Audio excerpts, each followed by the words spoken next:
Welcome to learning with. कैसे हैं आप सब लोग? हम पढ़ रहे थे अपना चैप्टर लाइफ प्रोसेसेस, जिसमें हमने देखा कि न्यूट्रिशन और रेस्पिरेशन की प्रोसेसेस कैसे होती हैं और हमारी बॉडी को एनर्जी की रिक्वायरमेंट फुलफिल करने के लिए ये दोनों प्रोसेसेस बहुत इंपॉर्टेंट है। न्यूट्रिशन से हमें ग्लूकोज मिल जाता है और रेस्पिरेशन से ऑक्सीजन। लेकिन क्या सिर्फ यही दो प्रोसेसेस काफी है हमें एनर्जी प्रोवाइड करने के लिए? आपको पता है कि आपको ग्लूकोज मिलेगा इंटेस्टाइन से और ऑक्सीजन मिलता है हमें लंग्स में। लेकिन क्या एनर्जी की रिक्वायरमेंट सिर्फ इन दो ऑर्गन्स को है? हमारी पूरी बॉडी को एनर्जी की जरूरत होती है। तो स्टमक या इंटेस्टाइन से हमारा ग्लूकोज बॉडी के डिफरेंट पार्ट्स तक कैसे पहुंचेगा? सिमिलरली लंग्स में जो ऑक्सीजन बनी है वो बॉडी के डिफरेंट पार्ट्स में कैसे पहुंचेगी? So we know that for these products to reach to different parts of our body we need a particular a specific system and that system is called as transportation system. आप imagine करिए कि आप एक farmer हो। आपने अपनी field पे बहुत मेहनत करके बहुत सारे प्लांट्स ग्रो कर दिए, लेकिन अगर आपके पास ट्रांसपोर्टेशन सिस्टम ना हो, बस ट्रक या ऐसे कोई व्हीकल ना हो जिससे आप वो सारा का सारा प्रोडक्ट लेकर या अपने क्रॉप्स लेकर मार्केट में जाकर उसे सेल कर पाओ, तो क्या आपके प्रोडक्ट्स बिकेंगे? आपको उससे कोई भी प्रॉफिट अर्न हो पाएगा? नहीं। अगर आप सोचो कि हम अपनी फैमिली को ही खिला दें तो फैमिली भी कितना खाएगी? एक फार्मर की ड्यूटी है कि वो सारी जितनी भी पॉपुलेशन है उसको फूड प्रोडक्ट्स या हमारे क्रॉप्स प्रोवाइड करे। लेकिन अगर ट्रांसपोर्टेशन सिस्टम नहीं होगा तो क्या क्रॉप्स लोगों तक पहुंच पाएंगे? नहीं। जैसे हमें ट्रांसपोर्टेशन की जरूरत है एक जगह से दूसरी जगह जाने के लिए, वैसे ही हमारे न्यूट्रिशन और रेस्पिरेटरी जो हमारे कंपोनेंट्स है ऑक्सीजन एंड कार्बन डाइऑक्साइड, इसे भी बॉडी में एक पार्ट से दूसरे पार्ट में जाने के लिए एक सिस्टम की जरूरत होती है जिसे हम कहते हैं ट्रांसपोर्टेशन सिस्टम या ट्रांसपोर्ट सिस्टम। आज हम अपनी वीडियो में इसी सिस्टम को डिस्कस करेंगे। सबसे पहले अगर हम अपने सिंपलर ऑर्गेनिजम्स की बात करें विच आर यूनिसेल्युलर ऑर्गेनिजम्स, तो वी नो दैट कि उनका स्ट्रक्चर बहुत ही सिंपल होता है। They consist of a single cell और एक सिंगल सेल भी बहुत माइन्यूट होता है। तो जैसे ही एक मॉलिक्यूल ऑक्सीजन का सेल के अंदर बाय डिफ्यूजन एंटर करता है वो पूरी की पूरी सेल में अपने आप को डिस्ट्रीब्यूट कर देता है। इसके लिए कोई स्पेसिफिक सिस्टम की जरूरत नहीं होती है। लेकिन अगर हम मल्टी सेल्यूलर और या हायर ऑर्गेनिजम्स की बात करें जैसे प्लांट्स या ह्यूमन बींग्स हुए, तो इनमें एक स्पेसिफिक सिस्टम या वेल डेवलप्ड ट्रांसपोर्ट सिस्टम की जरूरत होती है। सबसे पहले हम बात करेंगे ट्रांसपोर्टेशन इन प्लांट्स। प्लांट्स का ट्रांसपोर्ट सिस्टम एनिमल्स के कंपैरिजन में लेस इलैबोरेटेड रहता है। मतलब अगर हम कॉम्प्लेक्सिटी की बात करें तो एनिमल्स की transport system is very complex, लेकिन प्लांट्स में कॉम्प्लेक्सिटी कम होती है। क्यों कम होती है? हमें ट्रांसपोर्ट किस किस का करना है? सबसे पहले मेन है हमारे कार्बन डाइऑक्साइड एंड ऑक्सीजन। तो लास्ट वीडियो में जब हमने रेस्पिरेशन देखा था, हमें पता है कि प्लांट का हर एक पार्ट, चाहे वो लीव्स हो, स्टेम्स हो या फिर रूट्स हो, दे ऑल रेस्पायर इंडिपेंडेंटली। वो किसी और ऑर्गन पे डिपेंडेंट नहीं होते। हर एक सेल खुद से गैसेस एक्सचेंज कर सकता है। तो गैसेस के ट्रांसपोर्टेशन की तो जरूरत नहीं है। ट्रांसपोर्ट फिर किसका होना चाहिए? सिर्फ वाटर और फूड का, क्योंकि वाटर रूट्स अब्सॉर्ब करती है और फूड जो होता है वो लीव्स में प्रिपेयर होता है।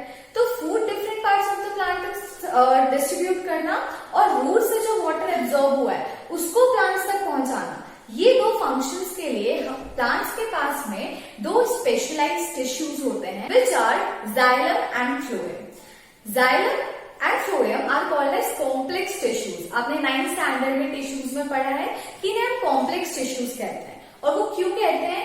बिकॉज ये सिर्फ एक टाइप ऑफ सेल्स से नहीं बनते, 4 और 5 types of cells combined together to form xylem and phloem.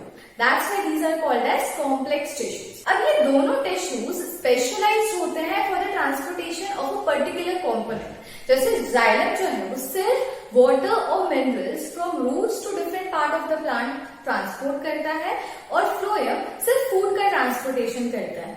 सबसे पहले हम डिस्कस करेंगे transportation of water and minerals in plants. तो वाटर और मिनरल्स हमें पता है कहाँ पे होंगे? Definitely they are present in the soil. Soil में हमें पता है कि प्लांट्स की रूट्स होती हैं एंड रूट्स ही वाटर और मिनरल्स को एब्जॉर्ब करके different parts of the plant तक पहुंचाती हैं। इनमें जो स्पेशलाइज्ड टिश्यूज हैं जो ये फंक्शन परफॉर्म करते हैं वो मैंने आपको बताया होता है जाइलम। लेकिन जाइलम कॉम्प्लेक्स टिश्यूज है, इसमें different type of cells involve रहते हैं। तो दो इंपॉर्टेंट सेल्स जो transfer of water and minerals करते हैं वो है हमारे ट्रेकीज एंड वेसल्स। यही दो कंपोनेंट्स हैं जो वाटर और मिनरल्स को ट्रांसपोर्टेशन करने में हेल्प करते हैं। अब अगर हम इसका मैकेनिज्म देखें कि how the conduction of water takes place, तो we all know that roots are highly branched and they have root hairs on them.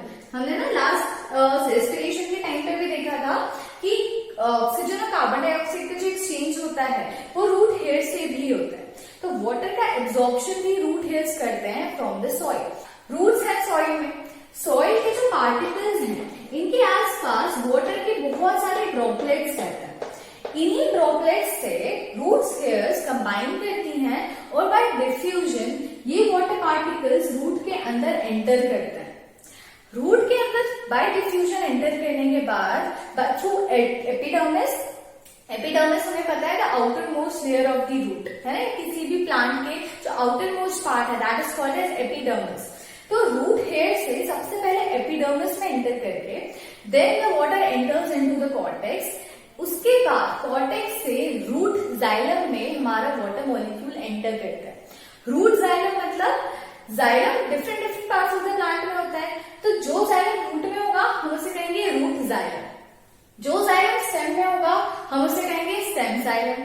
तो सबसे पहले वाटर रूट हेयर में बाय डिफ्यूजन एंटर करेगा, रूट हेयर से हो जाएगा एपिडर्मिस में, एपिडर्मिस से कॉर्टेक्स में एंड देन कॉर्टेक्स के बाद it will enter into the root xylem. Root xylem में एंटर करने के बाद थ्रू ऑस्मोसिस वाटर मॉलिक्यूल्स एक सेल से दूसरे सेल में ट्रांसफर होते हैं। रूट जाइलम से जब ये ऊपर जाता है फिर जब ये स्टेम के पास जाने वाले होते हैं तो स्टेम जाइलम और रूट जाइलम दोनों का एक जंक्शन होता है। फिर रूट जाइलम से जो वाटर है वो स्टेम जाइलम को ट्रांसफर हो जाता है। फिर स्टेम जाइलम से भी थ्रू ऑस्मोसिस वाटर आगे बढ़ता रहता है, बढ़ता रहता है, बढ़ता रहता है, फिर वो लीफ तक पहुंचा देता है। In this way, the xylem absorbs the water from the soil and transfer it to different parts of the cell. लेकिन हो तो रहा है, लेकिन कैसे हो रहा है? क्या कॉन्सेंट्रेशन ग्रेडियंट के बेसिस पे हो रहा है? जैसे हमने देखा ऑस्मोसिस है, osmosis depends upon the concentration gradient. लेकिन इसके अलावा एक और मैकेनिज्म यहाँ पे काम करता है जिसको आप समझ सकते हो आपकी स्ट्रॉ से। स्ट्रॉ से कैसे? जब आप कोल्ड ड्रिंक पीते हो तो आप क्या करते हो, आपने कोल्ड ड्रिंक में अपनी स्ट्रॉ डाली और आप सक करते हो। जैसे आपने सक किया तो फर्स्ट ऑफ ऑल क्या होगा, स्ट्रॉ के अंदर जितनी भी एयर है वो सारी की सारी एयर आपने सक करके अपने अंदर ले ली। It means that straw vacuum हो गई है, स्ट्रॉ के अंदर अब कोई भी एयर नहीं है। एयर नहीं है मतलब कि जो कोल्ड ड्रिंक के ऊपर प्रेशर है वो कम हो गया। लेकिन जो कोल्ड ड्रिंक बाहर है, जो एयर की कांटेक्ट में है, उस पर तो एटमॉस्फेरिक प्रेशर पड़ रहा है ना, उसके ऊपर जो भी एयर है वो प्रेशर डाल रही है। जिस भी साइड आप प्रेशराइज करते हो लिक्विड या एयर को, दूसरी साइड में जहां भी जगह मिलती है वो वहां फ्लो करने की कोशिश करती है। इसलिए liquids and air is known as fluids, क्योंकि वो फ्लो कर सकता है। तो जैसे ही एटमॉस्फेयर ने कोल्ड ड्रिंक के ऊपर प्रेशर किया तो उसको जगह चाहिए मूव करने के लिए। अब वो मूव कहां करेगा, जहां पे उसे जगह मिलेगी। स्ट्रॉ में पहले एयर थी, जगह नहीं थी तो वो मूव नहीं कर पा रहा था, बट जैसे आपने एयर को सक कर लिया, स्पेस क्रिएट हो गया, तो जो कोल्ड ड्रिंक होती है वो ऊपर अपवर्ड की तरफ मूव करती है और आपके मुंह में आ जाती है। सेम प्रोसीजर यहाँ पे अप्लाई होता है इन the transportation of water molecules. लेकिन आप कहोगे कि ये जो वैक्यूम क्रिएट होता है स्ट्रॉ में तो हम कर देते हैं, प्लांट्स में वैक्यूम कौन क्रिएट करेगा? तो आपको मैंने लास्ट वीडियोस में बताया था कि लीव्स जो होती हैं उनके स्टोमेटास वाटर को रिमूव करते हैं, इवेपोरेट करते हैं, and this process is called as transpiration. Around 1 to 2% water ही जो एब्जॉर्ब हुआ है रूट्स के थ्रू प्लांट्स उन्हें यूज करते हैं। बाकी का जितना भी वाटर होता है वो सब कुछ इवेपोरेट हो जाता है through the stomatal pores, and that evaporation is known as transpiration. तो ट्रांसपिरेशन जब हुआ तो क्या हुआ, वाटर मॉलिक्यूल्स ऊपर चले गए। वाटर मॉलिक्यूल्स के जाने की वजह से एक वैकेंसी क्रिएट हो गई। वैकेंसी क्रिएट होने की वजह से ऊपर लो प्रेशर एरियाज बन गए लीव्स में। अब वो लो प्रेशर एरियाज वाटर को अपनी तरफ अट्रैक्ट करने की कोशिश करेंगे, बुलाएंगे। यही प्रेशर यहाँ पे, क्योंकि प्रेशर ज्यादा है, रूट से एब्जॉर्ब किया है वाटर, तो नीचे के जो सेल्स है वहां पे प्रेशर हाई है, बट लीव्स जो है वो वाटर को ट्रांसफायर कर चुकी हैं, तो ऊपर प्रेशर लो हो गया, यहाँ पे लो प्रेशर, यहाँ पे हाई प्रेशर, तो हाई प्रेशर से वाटर मॉलिक्यूल्स ऊपर की तरफ मूव करना स्टार्ट कर देंगे। In this way, the movement of water from roots to different parts of the leaves takes place. और आपने देखा कि जाइलम हमेशा डाउनवर्ड्स टू अपवर्ड मूवमेंट ही करेगा, नीचे से ऊपर की तरफ वाटर और जितने भी मिनरल्स हैं उनको ट्रांसफर करेगा। अब बात करते हैं कि फूड का ट्रांसपोर्टेशन प्लांट्स में कैसे होगा। तो we all know that food कहाँ पे बनेगा, लीव्स के अंदर, इसमें स्टोमेटा होता है, वहां पे फूड फॉर्मेशन होगा, फोटोसिंथेसिस होगा। हमारा second type of conducting tissue होता है which is called as phloem. Phloem एक कॉम्प्लेक्स टिश्यू है क्योंकि डिफरेंट टाइप ऑफ सेल से बनता है, लेकिन इसमें sieve tubes and companion cells major role play करते हैं इन द ट्रांसपोर्टेशन प्रोसेस। अब लीव्स में जो फूड बना है सिर्फ वो फूड ही ट्रांसफर नहीं होता, we all know that plants के अंदर बहुत सारी और चीजें भी होती हैं, जैसे कि हार्मोन्स हो गए या डिफरेंट सब्सटेंसेस हो सकते हैं, जैसे बॉडी से या तो बाहर करना है अगर वो वेस्ट प्रोडक्ट है तो, या फिर अगर कोई न्यूट्रिशियस प्रोडक्ट है तो उसको बॉडी में पूरा ट्रांसफर करना है। तो ये सारे फंक्शंस फ्लोएम टिश्यूज परफॉर्म करते हैं। फ्लोएम टिश्यूज में भी सिर्फ सीव ट्यूब्स एंड कंपेनियन सेल्स जो होते हैं यही फ्लोएम में से फूड को transfer different parts of the plant में करने में हेल्पफुल होते हैं। अब अगर हम मैकेनिज्म की बात करें तो वी ऑल नो दैट जैसे ही यहाँ पे फूड प्रोडक्ट्स बने या ग्लूकोज बना तो क्या होगा, लीव से अटैच यहाँ पे सीव ट्यूब्स प्रेजेंट होते हैं।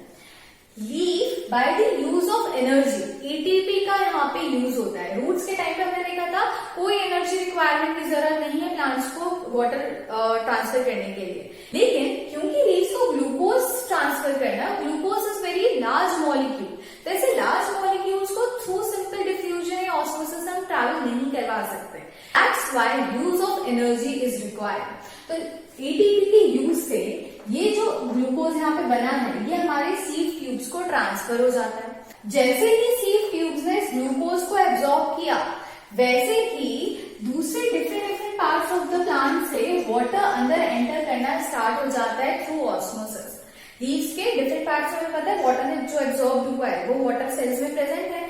सीव ट्यूब में जैसे ही ग्लूकोज आया वैसे ही वाटर मॉलिक्यूल्स भी सीव ट्यूब में चले जाते हैं। अब क्योंकि वाटर भी यहाँ पे है और ग्लूकोज भी यहाँ पे, तो आप सोचो कि प्रेशर इन सेल्स में कितना ज्यादा है। इसी प्रेशर के कारण डिफरेंट सेल्स में ऑस्मोसिस होना स्टार्ट हो जाता है, क्योंकि यहाँ पे हाई प्रेशर एरिया क्रिएट हो गया है। तो जहां पे भी ज्यादा प्रेशर होगा मूवमेंट वहां से लोअर प्रेशर की तरफ होता है। तो यहाँ पे जो डिफरेंट सेल्स प्रेजेंट हैं जिनमें लो प्रेशर है, तो हाई प्रेशर से हमारा जो फूड है वो यहाँ पे मूव करना स्टार्ट करता है।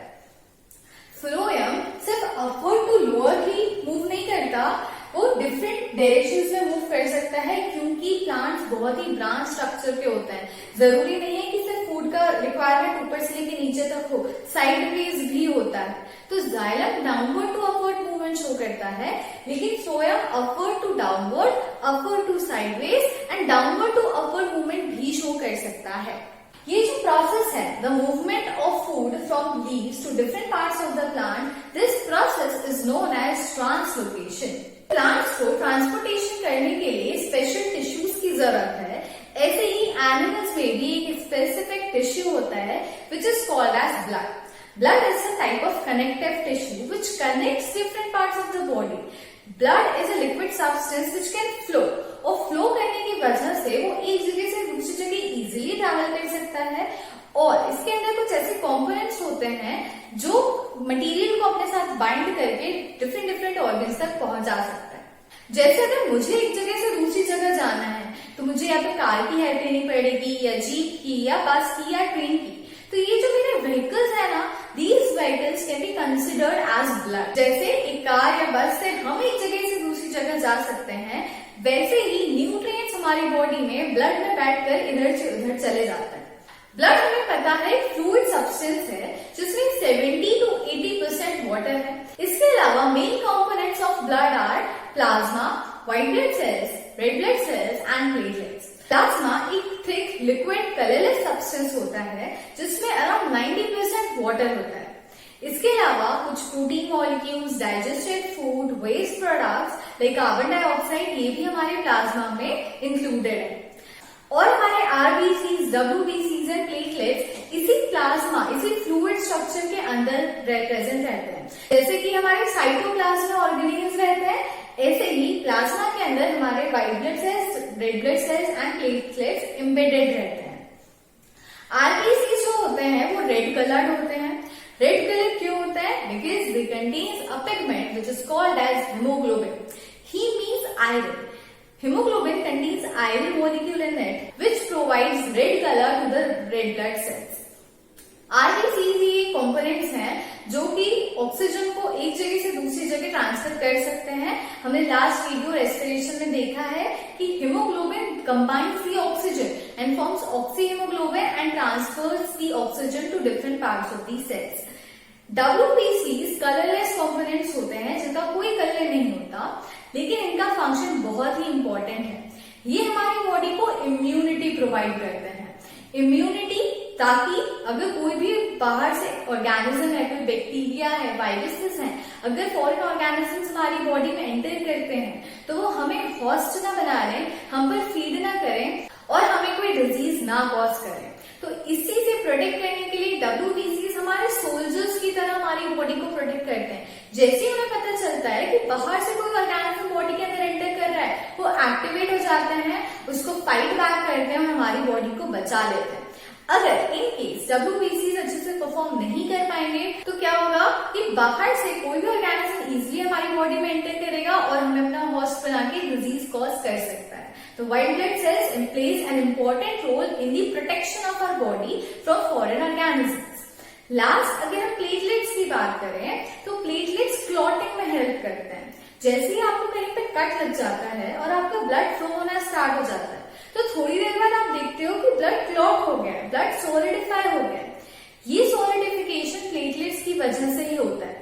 अगर ये सॉलिडिफिकेशन ना हो तो आपकी बॉडी से ब्लड कंटिन्यूअसली फ्लो करता रहेगा और आपकी बॉडी का सारा ब्लड एक टाइम के बाद में बॉडी से बाहर चला जाएगा। ये ना हो, इसी वजह से सॉलिडिफिकेशन ऑफ ब्लड बहुत ही जरूरी है, जो कि प्लेटलेट्स करते हैं। This solidification of blood is known as clotting. In this way, we have discussed the components of blood and functions of blood. जितने भी functions हमने अपने components के पढ़े हैं, same functions हमारे blood के भी होंगे because these are the components of the blood. तो हमारा blood क्या functions perform करता है? First, transfer of glucose, then transfer of oxygen, transfer of carbon dioxide because it is a waste product. तो ये बॉडी में एक्यूमुलेट नहीं होना चाहिए, तो बॉडी की सेल से कार्बन डाइऑक्साइड को भी बॉडी से बाहर करने का काम यही करते हैं। यूरिन फॉर्मेशन के टाइम पे ब्लड ही होता है जो सारा का सारा वेस्ट प्रोडक्ट हमारी किडनीज तक लेके जाता है। किडनीज में प्यूरिफिकेशन भी ब्लड के थ्रू होता है एंड देन यूरिन फॉर्मेशन होता है। इसके अलावा बॉडी का टेम्परेचर कंट्रोल करना, कि हमारी जो बॉडी है वो वार्म ब्लडेड है। कुछ कोल्ड ब्लडेड एनिमल्स होते हैं, कुछ वार्म ब्लडेड एनिमल्स होते हैं। हमारी बॉडी अपना टेम्परेचर एटमॉस्फेरिक के अकॉर्डिंग चेंज नहीं कर सकती, तो हमारी बॉडी का एक पर्टिकुलर टेम्परेचर मेंटेन होना बहुत जरूरी है। ऐसा ना हो कि मेरे हैंड्स का टेम्परेचर कुछ और है, मेरे स्किन का टेम्परेचर कुछ और है, मेरे लेग्स का टेम्परेचर कुछ और है, ऐसा नहीं होना चाहिए। मेरी पूरी बॉडी का टेम्परेचर एक ऑप्टिमम टेम्परेचर मेंटेन होना चाहिए। तो ये टेम्परेचर मेंटेन करने का काम भी ब्लड ही करता है। एनिमल्स में ब्लड सर्कुलेशन होता है। ब्लड एक जगह, क्योंकि ब्लड फ्लूइड है, वो एक जगह से दूसरी जगह मूव करता है। सिंपल ट्रांसपोर्टेशन नहीं होता, मूवमेंट भी होती है। दैट्स व्हाई ह्यूमन बीइंग्स या एनिमल्स में हम सिंपल ट्रांसपोर्ट सिस्टम ना कहके इसे सर्कुलेटरी सिस्टम कहते हैं, due to the circulation of the blood in our body. आप लोगों ने पढ़ा होगा कि एनिमल्स में दो टाइप का सर्कुलेटरी सिस्टम होता है, एक ओपन और एक क्लोज्ड। ओपन का मतलब कि ब्लड जो है उसे किसी पाथ की जरूरत नहीं है, पूरी बॉडी में ब्लड डायरेक्टली फ्लो कर सकता है। That is called as open circulatory system. लेकिन ह्यूमन बींग्स जैसे हायर ऑर्गेनिजम्स में क्लोज्ड सर्कुलेटरी सिस्टम होता है। क्लोज्ड मतलब जैसे कि एक गाड़ी को ट्रैवल करने के लिए रोड्स चाहिए, सिमिलरली ट्रेन को ट्रैवल करने के लिए रेलवे ट्रैक्स का होना जरूरी है, उसी तरीके से ब्लड को ट्रैवल करने के लिए भी एक पाथ चाहिए। वो पाथ हमारी बॉडी में ब्लड वेसल्स परफॉर्म करते हैं। ब्लड वेसल्स तीन टाइप के होते हैं, arteries, veins and blood capillaries. ये तीनों ब्लड वेसल्स कंबाइन होते हैं और हमारा पूरा सर्कुलेटरी सिस्टम या ब्लड को ट्रैवल करने के लिए उसे पूरा एक पाथ प्रोवाइड करते हैं। अब जैसे एक बस क्या बिना इंजन के ट्रैवल कर सकती है, क्या आप उसमें इंजन न लगाओ फिर भी वो चले? No, it is not possible. Similarly हमारी बॉडी में ब्लड फ्लो तो हो रहा है, लेकिन आपको ये सोचना चाहिए ना, ग्रेविटी के अकॉर्डिंग तो ब्लड को सिर्फ ऊपर से नीचे फ्लो करना चाहिए, लेकिन वो अगेंस्ट द ग्रेविटी भी फ्लो कर रहा है। तो इसके लिए एक पंपिंग की जरूरत है, या फिर जैसे हमारे घर में मोटर होती है, आप लोगों ने कई घरों में देखा होगा बोरिंग होती है, बोरिंग में जो नीचे का पानी होता है वहां मोटर लगी होती है और वो पंप के थ्रू पानी ऊपर टंकी तक पहुंच जाता है। तो सिमिलरली हमारी बॉडी में भी पंपिंग सिस्टम की जरूरत है ताकि ब्लड पूरे डायरेक्शन में upward to downward and downward to upward move कर सके। ये पंपिंग हमारी बॉडी में करता है हमारा heart. Heart is a soft organ which pumps the blood and transfers it to different parts of the body. In this way, we can say that heart, blood and blood vessels constitute our circulatory system. ये सारे organs मिलकर ही हमारा पूरा circulatory system form होता है। So now let's discuss the structure of our heart. आप लोगों ने मूवीज में या ऐसे सीरियल्स में, कार्टून्स में देखा होगा कि हार्ट का स्ट्रक्चर जनरली ऐसा डिपिक्ट किया जाता है ना, लाइक दिस। बट एक्चुअल में हमारा हार्ट बॉडी के अंदर ऐसा बिल्कुल भी नहीं दिखता है। हार्ट का स्ट्रक्चर काफी डिफरेंट होता है। हार्ट एक सॉफ्ट और बहुत ही मस्कुलर ऑर्गन है जो कि एक different type of tissues which is called as cardiac tissue या कार्डियक मसल से बना होता है। आप लोगों ने लास्ट ईयर टिश्यू चैप्टर पढ़ा था, उसमें आपने 3 टाइप्स ऑफ मस्कुलर टिश्यूज देखे होंगे, वॉलेंट्री, इनवॉलेंट्री एंड कार्डियक। तो हार्ट जो होता है हमारा वो कार्डियक मसल से बना होता है। ये बहुत ही सॉफ्ट और डेलिकेट ऑर्गन है जिसका साइज अराउंड आवर फिस्ट, जो हमारी ऐसी फिस्ट अगर हम बना लेना इतना बड़ा होता है। तो हर एक ऑर्गेनिज्म का साइज उसकी फिस्ट के अकॉर्डिंग होता है। तो हर एक ऑर्गेनिज्म का हार्ट का साइज वेरी कर सकता है। अब हार्ट क्योंकि बहुत सॉफ्ट और डेलिकेट ऑर्गन है तो ये आउटर पार्ट में एक मस्कुलर लेयर से कवर्ड होता है जिसे हम कहते हैं पेरिकार्डियम। ये पेरिकार्डियम हार्ट को प्रोटेक्ट करती है फ्रॉम शॉक। हार्ट का अगर और डिटेल स्ट्रक्चर देखें तो आप देख रहे हो कि हम ह्यूमन हार्ट को टोटल 4 पार्ट्स में डिवाइड कर सकते हैं। These 4 parts are called as chambers of our heart. Total आपको यहाँ 4 चैम्बर्स नजर आ रहे हैं, एक लेफ्ट हैंड साइड में, एक राइट हैंड साइड में, 2 अपर साइड में एंड 2 लोअर साइड में। अगर मैं इस तरीके से खड़ी हूं, मेरा हार्ट यहाँ है, so this will be my left hand side and this will be my right hand side. इसी तरीके से हमारा हार्ट यहाँ हमारी बॉडी के थ्रू बना है। अपर पार्ट के जो 2 चैम्बर्स हैं इन्हें हम कहते हैं ऑरिकल्स या आर्ट्रियम, और जो लोअर पार्ट में आपको चैम्बर्स दिख रहे हैं इन्हें हम कहते हैं वेंट्रिकल्स।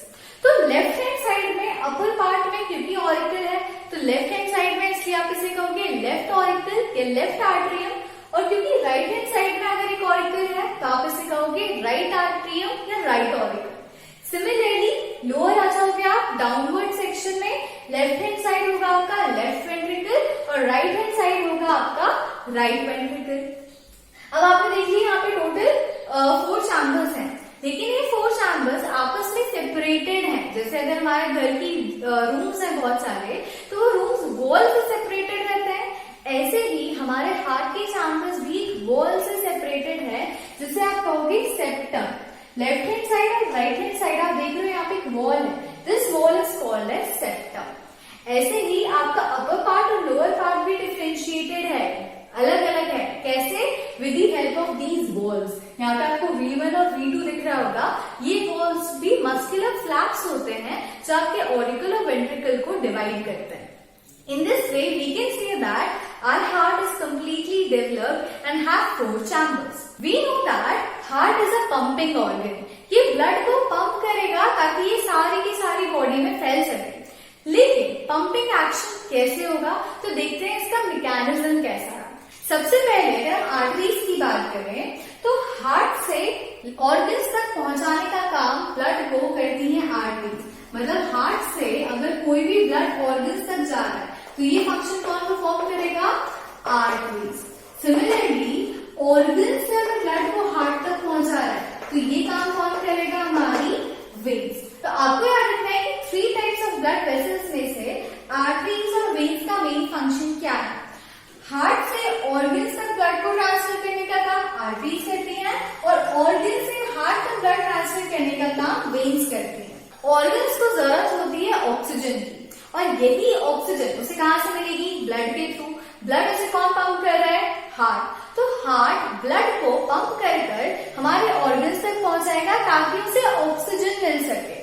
तो हार्ट से ऑर्गन्स तक जो आपका ब्लड जाता है वो ब्लड कैसा होगा आपका? Oxygenated blood, a blood which carries oxygen in it. That's why you can say that your arteries carries oxygenated blood or pure blood. In the same way, organs ने वो ऑक्सीजन को absorb किया और respire किया। Respiration से carbon dioxide जो निकली वो ब्लड वेसल्स उस कार्बन डाइऑक्साइड को एब्जॉर्ब करेंगी और फिर हार्ट तक लेके आएंगी। तो ऑर्गन से जो हार्ट तक ब्लड जाएगा वो कैसा होगा?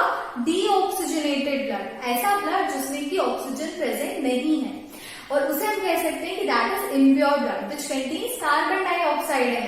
तो हम कह सकते हैं कि हार्ट से ऑर्गन्स तक आर्टरीज जाती हैं, ऑर्गन से हार्ट तक वेन्स लेके जाती हैं ब्लड को, आर्टरीज ऑक्सीजनेटेड ब्लड कैरी करती हैं and veins deoxygenated blood carry करती हैं। अब आप ये सोचो कि हार्ट है, जब हार्ट ब्लड को पंप करेगा तभी वो ब्लड पूरी बॉडी तक पहुंच पाएगा। इतना छोटू सा हार्ट है हमारा और इतनी बड़ी बॉडी है, इतनी बड़ी बॉडी तक पहुंचाने के लिए इसको बहुत फोर्सफुली ब्लड को पंप करना पड़ेगा ना, बहुत प्रेशर लगाना पड़ेगा तभी पूरी बॉडी में फ्लो हो पाएगा। तो जब हार्ट आर्टरीज के थ्रू ब्लड को ऑर्गन्स तक पहुंचाता है तो बहुत ही प्रेशर लगाता है, बहुत ज्यादा प्रेशर उसे देना पड़ता है। इतना ज्यादा प्रेशर हमारी आर्टरीज झेल पाए ताकि वो रप्चर ना हो जाए इतने ज्यादा प्रेशर में, इसलिए हमारी आर्टरीज थिक वॉल्ड होती हैं। इनकी जो ब्लड वेसल्स हैं ये थिक इन नेचर, जबकि जो वेन्स हैं इन्हें क्या करना है? बहुत सारा ऑर्गन्स तक थोड़ा थोड़ा ब्लड लेके आना है और हार्ट तक पहुंचाना है। तो इनमें प्रेशर बहुत ही कम होता है, that's why veins are thin. तो वेन्स कैसी होगी? थिन एंड आर्टरीज होती हैं थिक। वेन्स जो होती है ये डीऑक्सीजनेटेड ब्लड कैरी करती हैं, इसलिए इनका कलर थोड़ा सा ब्लूइश सा होता है, जबकि इनमें आर्टरीज में ऑक्सीजनेटेड ब्लड होता है इसलिए these are red in colour. अगर आप पोजीशन की बात करो तो आर्टरीज बहुत डीप रूटेड होती हैं, आपकी बॉडी में बहुत अंदर होती है, जबकि वेन्स सुपरफिशियल होती हैं। आप उसको ऐसे देख भी सकते हो, आप हाथ को ऐसे करोगे आपको यहाँ blue blue blue blue veins दिखती हैं। So these are veins which are superficial, ये ऊपर ऊपर होती हैं, जबकि आर्टरीज आपकी डीप रूटेड होती हैं। Now we know that breathing की प्रोसेस हमारे लंग्स में होती है। जितनी भी एयर है वो हम बॉडी में इनहेल करते हैं, वो लंग्स में जाती है, लंग्स में प्यूरिफिकेशन होता है, ऑक्सीजन एयर से अलग हो जाती है, हमारी ब्लड वेसल्स उस ऑक्सीजन को एब्जॉर्ब कर लेंगी। अब सबसे पहले क्या होगा कि जो आपके लंग्स हैं वहां से जो ऑक्सीजनेटेड ब्लड है वो ट्रांसफर होगा आपके हार्ट को। लंग्स क्या करेंगी? सारी की सारी ऑक्सीजन एयर से एब्जॉर्ब करेंगी, उसे ब्लड वेसल्स को ट्रांसफर करेंगी, ब्लड वेसल्स उसे लंग्स से लेके जाएंगे हार्ट तक। लंग्स क्या है? ऑर्गन। फ्लो कैसा हो रहा है? ऑर्गन से हार्ट तक। मैंने आपको बताया ऑर्गन से हार्ट तक जो ब्लड वेसल्स जाती हैं उन्हें क्या कहते हैं? वेन्स। तो यहाँ पे बीच जाएगी वो कौन सी होगी? वेन्स। लंग से हार्ट तक वेन्स ब्लड कैरी करके लेके जाएंगी। लेकिन मैंने आपको एक और बात बताई कि वेन्स डीऑक्सीजनेटेड ब्लड कैरी करती हैं। यहाँ पे क्या हो रहा है? लंग्स के पास ऑक्सीजन थी, ऑक्सीजनेटेड ब्लड यहाँ पे हार्ट तक जा रहा है। तो अब आप इसे वेन्स बोलोगे तो थोड़ा कॉन्ट्राडिक्टरी हो गया ना, कॉन्ट्राडिक्टरी स्टेटमेंट है। वेन्स डीऑक्सीजनेटेड ब्लड कैरी करती है लेकिन यहाँ पे ऑक्सीजनेटेड ब्लड जा रहा है, तो इसलिए इसको हम एक स्पेसिफिक नाम दे देते हैं which is called as pulmonary vein. Simple vein ना होके क्या हो गई हमारी? Pulmonary vein. पल्मोनरी का मतलब होता है which is associated with lungs. जैसे स्टमक के साथ हम गैस्ट्रिक बोलते हैं, हार्ट के साथ कार्डियक बोलते हैं, ऐसे लंग्स के साथ अगर कोई टर्म्स अटैच्ड है तो इसे आप पल्मोनरी बोलते हैं। अब ये जो लंग्स से हार्ट तक पल्मोनरी वेन के थ्रू ब्लड आया तो हम देख रहे हैं इस डायग्राम में कि पल्मोनरी वेन यहाँ खुल रही है, कहाँ पे? लेफ्ट ऑरिकल में। तो सबसे पहले आपको ऑक्सीजनेटेड ब्लड आपके हार्ट में कहाँ जाएगा? लेफ्ट ऑरिकल में। लेफ्ट ऑरिकल से ट्रैवल करेगा लेफ्ट वेंट्रिकल में। लेफ्ट वेंट्रिकल में जब ये ट्रैवल करेगा तो मैकेनिज्म क्या होगा? यहाँ पे लेफ्ट ऑरिकल पहले एक्सपैंडेड फॉर्म में है ताकि पल्मोनरी वेन से सारा का सारा ब्लड आके लेफ्ट ऑरिकल में भर जाए। अभी जो वॉल्व है ये वॉल्व खुलेगी और ये ऑरिकल जो है कॉन्ट्रैक्ट होगा तो जो ब्लड है वो पूरा का पूरा आपके लेफ्ट वेंट्रिकल में चला जाएगा। अब लेफ्ट वेंट्रिकल क्या करेगा, फिर से अभी एक्सपैंडेड था, अभी फिर से कॉन्ट्रैक्ट करेगा तो आप देख रहे हो कि ब्लड का फ्लो दो डायरेक्शन में हो सकता है, एक तो ब्लड ऊपर जा सकता है, एक ब्लड नीचे जा सकता है। ऊपर अगर चला गया, लेफ्ट ऑरिकल के पास गया तो ये तो वेस्ट ऑफ द प्रोसेस है ना, आपने लेफ्ट ऑरिकल से फिर वेंट्रिकल में, फिर वेंट्रिकल से फिर ऑरिकल में जाएगा तो कोई मतलब नहीं है। तो ये जो हमारी वॉल्व होती है क्या करती है, जैसे ही ऑरिकल से वेंट्रिकल में ब्लड गया ये वॉल्व्स क्लोज हो जाती है ताकि जब वेंट्रिकल कॉन्ट्रैक्ट हो और वेंट्रिकल से ब्लड नीचे जाए ताकि ब्लड का ऑपोजिट डायरेक्शन में फ्लो ना हो, ब्लड ऊपर की तरफ ना जाए। इसके लिए हमारी वॉल्व्स होती हैं, ये फ्लैप्स जैसे होते हैं, ये फ्लैप्स क्लोज हो जाते हैं। अब क्या होगा, जैसे ही लेफ्ट वेंट्रिकल ने कॉन्ट्रैक्ट किया वैसे ही ब्लड फिर से फ्लो करेगा, फोर्स के साथ कहां जाएगा, हमारी आर्टरीज में। तो हार्ट से अब ब्लड जाएगा आर्टरीज में। आर्टरीज ये सारा ऑक्सीजनेटेड ब्लड कैरी करके कहां पे पहुंचा देंगे, हमारे डिफरेंट ऑर्गन्स तक। अब ये ऑर्गन्स क्या करेंगे, जब इनके पास ऑक्सीजन पहुंच जाएगी ये रेस्पिरेशन करेंगे, CO2 रिलीज करेंगे, CO2 हमारी ब्लड वेसल्स को दे देंगे। कौन सी ब्लड वेसल्स को दे देंगे, वेन्स को, है ना। ऑर्गन से हार्ट में जाएगा, ये वेन्स कहां पे लेके जाएंगे, फिर से हार्ट तक, ठीक है। ऑर्गन्स के पास डीऑक्सीजनेटेड ब्लड था, वो उन्होंने वेन्स को दिया। वेन्स का काम होता है ऑर्गन से ब्लड को हार्ट तक ले जाना, तो ऑर्गन से डीऑक्सीजनेटेड ब्लड जो होगा वो वेन्स के थ्रू कहां जाएगा, हार्ट पे। अब हार्ट के लिए किस रीजन में जाएगा, तो आप देख रहे हो यहाँ पे मेन वेन्स है, ये दो वेन है, एक ये पल्मोनरी वेन देखा था अपन ने और एक यहाँ पे मेन वेन है। पल्मोनरी वेन ला रही थी कहां से, लंग्स से, ऑक्सीजनेटेड, यहाँ पे कहां से लेके आ रही है, डीऑक्सीजनेटेड, इसलिए इसे हम मेन बोलेंगे। तो मेन वेन से राइट ऑरिकल में आपका ब्लड फ्लो करेगा, फिर वही प्रोसेस होगी कि आपका राइट ऑरिकल जो होगा वो एक्सपैंडेड रहेगा, ब्लड फ्लो करके जाएगा, फिर आपका राइट ऑरिकल कॉन्ट्रैक्ट करेगा ताकि आपका ब्लड इस वॉल्व के थ्रू आपके राइट वेंट्रिकल में चला जाए, फिर ये एक्सपैंड हो जाएगा। इसके बाद ये वॉल्व आपकी क्लोज होगी और आपका राइट वेंट्रिकल कॉन्ट्रैक्ट करेगा ताकि यहां से जो ब्लड है वो फिर से किसके पास जाए, लंग्स के पास। हार्ट से ऑर्गन तक लेके जाएगा, कौन लेके जाएगा, आर्टरीज। हमें पता है हार्ट से ऑर्गन तक कौन लेके जाती है, आर्टरीज। तो हार्ट से आर्टरीज लंग्स तक ब्लड को डिलीवर कर देंगी, लेकिन आर्टरीज का फंक्शन ऑक्सीजनेटेड ब्लड कैरी करने का होता है, यहाँ पे उल्टा हो रहा है। यहाँ डीऑक्सीजनेटेड ब्लड आया था ना ऑर्गन से, वो डीऑक्सीजनेटेड ब्लड जो है वो लंग्स तक जा रहा है, तो क्या हो रहा है, उल्टा हो रहा है, डीऑक्सीजनेटेड ब्लड कैरी कर रही है। तो क्योंकि अपने रेगुलर काम से थोड़ी सी डिफरेंट चीज कर रही है, इसलिए हम इसका नाम रख देते हैं पल्मोनरी आर्टरी। जैसे यहाँ पल्मोनरी वेन हो गया था ना, वैसे ही अब यहाँ हो जाएगा पल्मोनरी आर्टरी। तो सारी आर्टरीज ऑक्सीजनेटेड ब्लड कैरी करती है, but pulmonary artery deoxygenated blood carry करती है। ऐसी ही वेन्स डीऑक्सीजनेटेड ब्लड कैरी करती है, लेकिन सिर्फ पल्मोनरी वेन है जो ऑक्सीजनेटेड ब्लड ही कैरी करती है। अब यहाँ से क्या होगा, पल्मोनरी आर्टरीज लंग्स तक ब्लड को पहुंचाएंगी, लंग्स में कार्बन डाइऑक्साइड बाहर चली जाएगी, ऑक्सीजन फिर अंदर आ जाएगी, फिर उसको पल्मोनरी में ले जाएगी, फिर हार्ट तक ले आएगी और ये पूरी प्रोसेस चलती रहेगी। अब आप देख रहे हो कि यहाँ पे हार्ट जो हम दो बार देख रहे हैं, है ना। पहले ब्लड यहाँ गया, फिर ऑर्गन से, फिर ऑर्गन से फिर हार्ट में आया, फिर लंग्स में, मतलब लंग, हार्ट, ऑर्गन, फिर हार्ट और फिर लंग। तो हार्ट में जो ब्लड का फ्लो है वो दो बार हो रहा है। That's why this type of circulation is called as double circulation, क्योंकि हार्ट में से ब्लड दो बार फ्लो होके जा रहा है। अब आप लोग सोच रहे होंगे कि यहाँ पे मैंने वेन्स और आर्टरीज तो बता दी, लेकिन third type of blood vessel है which is called as blood capillary, उसके बारे में नहीं बताया। तो ब्लड कैपिलरीज क्या होती हैं, जैसे मान लो ये आपकी आर्टरी है ना, हार्ट से एक आर्टरी निकली, लेकिन क्या एक आर्टरी सफिशिएंट है आपके ब्लड, आपका जो पूरा ब्लड है उसको पूरी बॉडी में पहुंचाने के लिए? कितने सारे ऑर्गन्स हैं, कितने सारे सेल्स हैं, तो एक आर्टरी तो नहीं पहुंचा सकती। तो आपकी यही आर्टरी क्या होती है, डिवाइड हो जाती है, इसी बहुत सारी ब्रांचेस बना देती है।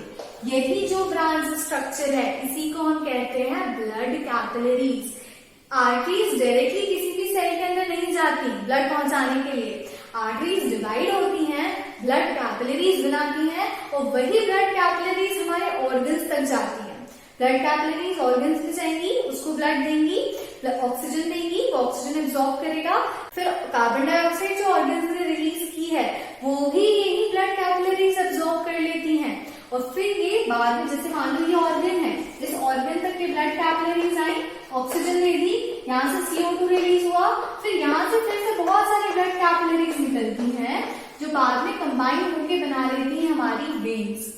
आर्टरीज डिवाइड होती हैं, ब्लड कैपिलरीज बनाती हैं, ये ब्लड कैपिलरीज ऑर्गन्स तक जाती हैं, O2 पहुंचाती हैं, ये O2 एब्जॉर्ब होकर CO2 रिलीज होता है, यही CO2 ब्लड कैपिलरीज फिर से एब्जॉर्ब करती हैं, बाद में जब ये यूनाइट हो जाती हैं, वेन्स बना लेती हैं और यही वेन फिर हमारे हार्ट तक जाती है। तो ब्लड कैपिलरीज क्या है, एक तरीके से जंक्शन है जहां पे आपकी आर्टरी और आपकी वेन दोनों आके मिल रही है, कंबाइन हो रही है। तो हमने देखा कि ब्लड का जो फ्लो है हार्ट में, उसका मैकेनिज्म क्या है, किस तरीके से कॉन्ट्रैक्शन एंड रिलैक्सेशन के कारण ब्लड फ्लो करता है। अब एक बात नोट करने वाली ये है कि आपके ऑरिकल्स और वेंट्रिकल्स साथ में कॉन्ट्रैक्ट और साथ में रिलैक्स होते हैं। मतलब दोनों जब एक्सपैंड होंगे तो दोनों ऑरिकल्स एक्सपैंड होंगे, जब कॉन्ट्रैक्ट होंगे तो दोनों ऑरिकल साथ में कॉन्ट्रैक्ट होते हैं। फिर ब्लड वेंट्रिकल्स में जाएगा, वेंट्रिकल साथ में एक्सपैंडेड फॉर्म में थे, जब वो कॉन्ट्रैक्ट होंगे तो दोनों साथ में होंगे। तो ये जो आपकी प्रोसेस है कि एक बार एक्सपैंशन, फिर कॉन्ट्रैक्शन, फिर ब्लड का फ्लो, फिर कॉन्ट्रैक्शन, फिर ब्लड का फ्लो, ये जो एक पूरी साइकिल होती है ना, इसी को हम कहते हैं हार्ट बीट, क्योंकि इसी में आपके ब्लड के फ्लो के कारण साउंड्स जनरेट होते हैं। जब ब्लड फ्लो करता है तो टप टप टप टप इस तरीके का साउंड आता है, यही साउंड होती है हमारी हार्ट बीट। अब 1 मिनट में हमारा हार्ट कितनी बार ब्लड का फ्लो करता है कि ऑरिकल से वेंट्रिकल में, वेंट्रिकल से आर्टरीज में, फिर ऑरिकल से वेंट्रिकल में, वेंट्रिकल से आर्टरीज में। 1 मिनट में ये जो कॉन्ट्रैक्शन और रिलैक्सेशन की रिदमिक प्रोसेस है, ये कितनी बार होती है, इसे ही हम कहते हैं रेट ऑफ हार्ट बीट। एक नॉर्मल एडल्ट में अगर हम बात करें तो 1 मिनट में 70 to 72 टाइम्स हार्ट बीट करता है। जबकि अगर हम कोई बहुत ज्यादा हेवी वर्कआउट कर लें, बहुत ज्यादा एक्सरसाइज कर लें, तो हमारी हार्ट बीट इंक्रीज हो जाती है। क्यों इंक्रीज होती है? क्योंकि ऑक्सीजन पूरा यूटिलाइज हो चुका होता है, अब उन्हें और ज्यादा ऑक्सीजन चाहिए। तो ब्लड का काम क्या, ऑक्सीजन को सप्लाई करने का। तो ब्लड बहुत जल्दी जल्दी जल्दी जल्दी पंप करता है, बीट करता है, ताकि ज्यादा से ज्यादा अमाउंट में ब्लड ऑर्गन्स तक पहुंच सके, उनके पास ऑक्सीजन पहुंच सके और वो उस ऑक्सीजन को यूटिलाइज कर सके एनर्जी जनरेशन के लिए। So this is called as heart beat. Heart beat जैसा ही एक और फिनोमिनन होता है हमारी बॉडी में, which is called as pulse. जैसे ही वेंट्रिकल से आपके आर्टरीज में ब्लड फ्लो करता है ना, तो आपकी जो आर्टरीज होती हैं वो भी एक्सपैंड और कॉन्ट्रैक्ट होती हैं। ब्लड फ्लो करेगा, एक्सपैंड हो जाएगी, ब्लड आगे चला जाएगा, कॉन्ट्रैक्ट हो जाएगी। तो इसी ब्लड के फ्लो के कारण आर्टरीज में भी आपको कुछ साउंड सुनाई देते हैं, या अगर आप उन्हें टच करो तो आप थोड़ी सी वाइब्रेशंस महसूस कर सकते हो। These vibrations are called as pulse. अब आर्टरीज में पल्स होती है क्योंकि बहुत ज्यादा फ्लो के साथ जाता है। आप वेन्स में पल्स नहीं देख सकते क्योंकि वहां पे जो प्रेशर है वो काफी कम होता है। आर्टरीज में प्रेशर ज्यादा होता है तो आप आर्टरीज को मेजर कर सकते हो। लेकिन मैंने आपको बताया कि आर्टरीज जो होती है वो काफी डीप रूटेड होती है, बॉडी के अंदर है। बट कुछ कुछ पार्ट्स है हमारी बॉडी के, जैसे आपके ईयर के यहाँ पे नीचे, आपके यहाँ पे नेक के पास या आपके रिस्ट में, ये कुछ जगह है जहाँ पे आपकी आर्टरीज थोड़ी सुपरफिशियल होती हैं। आप आर्टरीज को यहाँ पे महसूस कर सकते हो। तो आप जैसे अपनी 2 फिंगर्स आप यहाँ रखोगे आपकी रिस्ट पे, तो आपको कुछ वाइब्रेशन जैसे महसूस होंगे। आपको जैसे टक टक टक टक टक टक महसूस हो रहा है, this is called as pulse. और 1 मिनट में आपकी कितनी बार पल्स चलेगी, this is called as pulse rate. अब पल्स जो है वो आपके हार्ट की वजह से ही हो रही है ना, आपका हार्ट जो कॉन्ट्रैक्ट रिलैक्स करेगा तभी तो ब्लड आर्टरीज में जा रहा है। तो जो रेट आपका हार्ट का होता है, मतलब आपकी हार्ट बीट जो जितने रेट के साथ चलती है, सेम रेट आपका पल्स का भी होता है। तो अगर 70 to 72 टाइम्स आपकी हार्ट बीट करती है तो आपका पल्स रेट भी नॉर्मल 70 to 72 ही होता है। लास्ट हमारा टॉपिक है ब्लड प्रेशर। अब आपने देखा कि जो ब्लड है जब वो फ्लो करेगा तो किसी न किसी प्रेशर के साथ ही फ्लो करेगा, क्योंकि फ्लूइड है। Fluids always exerts pressure on their walls, ये बात हमें पता है। तो जब ब्लड यहाँ से यहाँ जाएगा, यहाँ से यहाँ जाएगा, या जब वेंट्रिकल से नीचे जाएगा तब वो कुछ ना कुछ ब्लड का प्रेशर एक्सर्ट करता है। This is known as blood pressure. Blood pressure दो टाइप का होता है, एक होता है systolic pressure and second one is diastolic pressure. तो जब ब्लड वेंट्रिकल से आर्टरीज में जाता है तब आपको पता है बहुत ज्यादा प्रेशर के साथ जाएगा।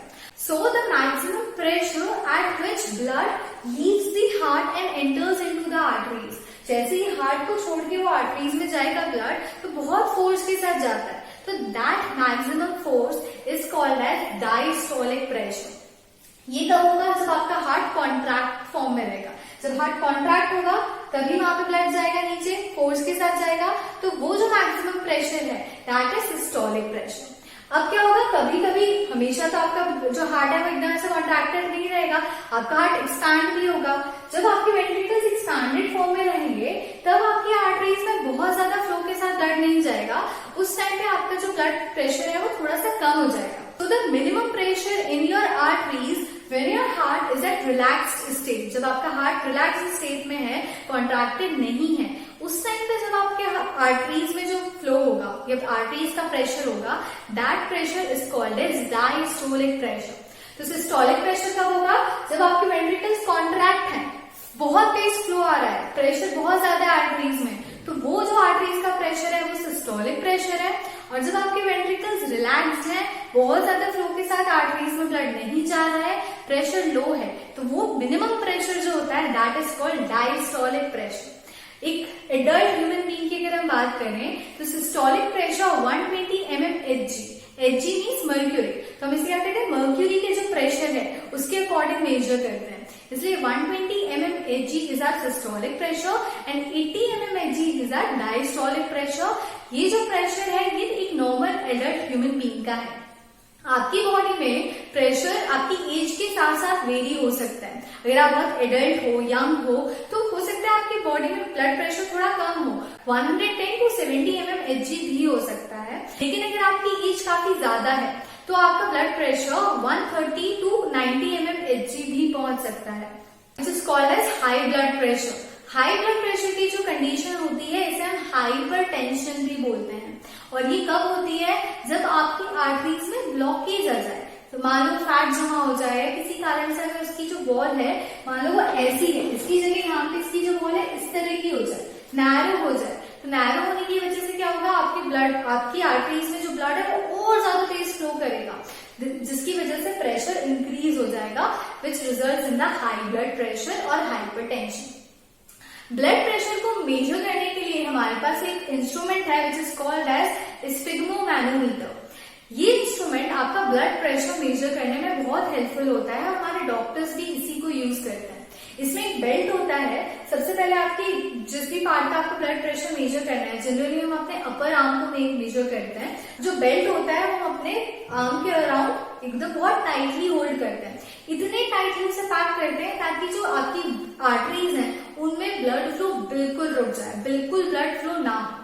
इसके बाद हम क्या करते हैं, उसको हम अटैच करते हैं एक पंप के साथ में और उसमें हम अपना स्टेथोस्कोप, जो डॉक्टर्स होते हैं वो स्टेथोस्कोप लगाते हैं।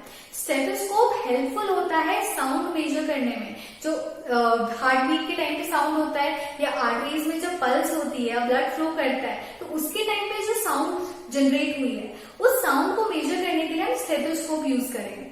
तो सबसे पहले क्या होगा, आपका जो बेल्ट है स्फिग्मोमैनोमीटर का वो आप अराउंड यहाँ पे बहुत टाइटली से पैक करते हो।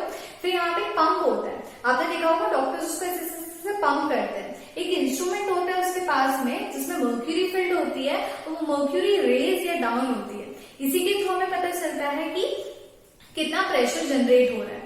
तो सबसे पहले उसको इतना टाइटली फिक्स कर दिया जाता है ताकि 200 mmHg का प्रेशर आपके आर्म के अराउंड हो जाए। इतने प्रेशर में आपकी आर्टरीज बहुत नैरो हो जाएंगी और आप उसमें ब्लड फ्लो जो होगा वो कम्प्लीटली स्टॉप हो जाएगा। इट मीन्स आपकी आर्टरीज में 0 ब्लड प्रेशर है एट 200 mmHg प्रेशर जो आपने एक्सटर्नली दिया है। फिर क्या करेंगे, हम पंप करके धीरे धीरे जो उसकी टाइटनेस है उसको स्लो करते जाते हैं। जो आपका बेल्ट है वो धीरे धीरे उसको लूज करता है ताकि ब्लड का फ्लो स्टार्ट हो जाए। तो पहली बार जब ब्लड फ्लो करेगा ना तो बहुत फोर्स के साथ फ्लो करता है, इतने फोर्स के साथ जब वो फ्लो करेगा तो आपको पहली बार एक साउंड सुनाई देगा। फर्स्ट टाइम जो आप साउंड सुनोगे due to the flow of blood with high pressure. This first sound is called as systolic pressure. और आपकी जो इंस्ट्रूमेंट है उसमें आपको पता चल जाएगा कि कितने प्रेशर पे आपने पहली बार वो साउंड सुना है, तो वो प्रेशर होगा आपका सिस्टोलिक प्रेशर। इसके बाद होगा कि आपको धीरे धीरे वो साउंड सुनना ही देता रहेगा, क्योंकि ब्लड फ्लो कर रहा है। एक बार को क्या होगा, आपने इतना लूज कर दिया उसे कि अब आपकी जो आर्टरीज है वो नॉर्मलाइज हो गई है, अब उसमें ब्लड जो है वो नॉर्मली फ्लो कर रहा है विदाउट मेकिंग एनी साउंड। तो पहली बार जब साउंड आना बंद हो जाए उस टाइम पे जब आपका प्रेशर नोट करोगे, that pressure will be called as your diastolic pressure. तो पहली बार जब साउंड आया था वो सिस्टोलिक प्रेशर था, दूसरी बार जब साउंड आना एकदम बंद हो जाएगा that will be your diastolic pressure. क्योंकि डायस्टोलिक प्रेशर कब होता है, जब नॉर्मल आपका ब्लड फ्लो कर रहा है, कोई साउंड नहीं कर रहा, that pressure is called as diastolic. तो इन दिस वे स्फिग्मोमैनोमीटर की हेल्प से हम diastolic and systolic blood pressure अपना मेजर करते हैं। आई होप आप लोगों को ह्यूमन बींग्स और प्लांट्स में हम ट्रांसपोर्टेशन सिस्टम कैसे होता है, सर्कुलेशन कैसे होता है, ये अच्छे से समझ आ गया होगा। फिर भी अगर आपको कोई डाउट है तो आप लोग मुझसे पूछ सकते हो। I am always there to help you guys out. अब हम मिलेंगे अपनी नेक्स्ट वीडियो में जहां हम एक्सक्रीशन डिस्कस करेंगे। तब तक के लिए अपना ध्यान रखिए, पढ़ते रहिए, खुश रहिए, बाय बाय।